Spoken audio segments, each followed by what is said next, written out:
Before she'd said anything, the presumptive Democratic nominee received a standing ovation in Cincinnati at the convention of the nation's largest civil rights group.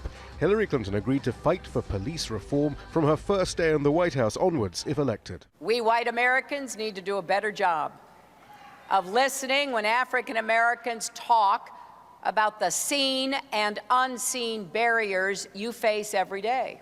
The NAACP says it's non-partisan, but it was clear where this audience's allegiances lay. The Republican presumptive nominee, Donald Trump, declined an invitation to attend. Rank and file of the NAACP pay attention to who speaks to their issues and who comes to speak to.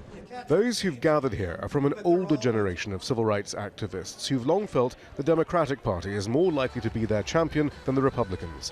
However, there is a new generation fighting for racial justice, like the Black Lives Matter movement, who are suspicious of the entire political establishment.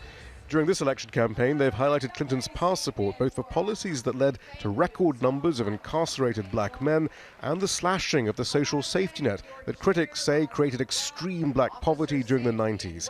Clinton now says she accepts she was misguided. But there is suspicion, too, at both Clinton's and the black political establishment's closeness to the top 1% in society.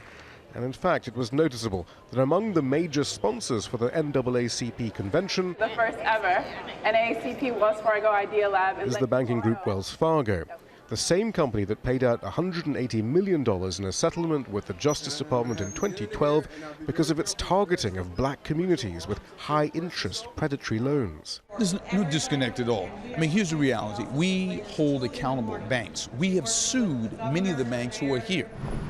About half an hour away from the NAACP convention, the local chapter of Black Lives Matter was convening a meeting in suburban Cincinnati with a very different focus. Leaning more towards depending on the parties or some individual or some president or some politician to transform the problems we see around us. And that is what's the problem. For those gathering here, racial justice will not be achieved through alliances with the U.S. political and financial establishment. Shihab, Rattansi, Al Jazeera, Cincinnati.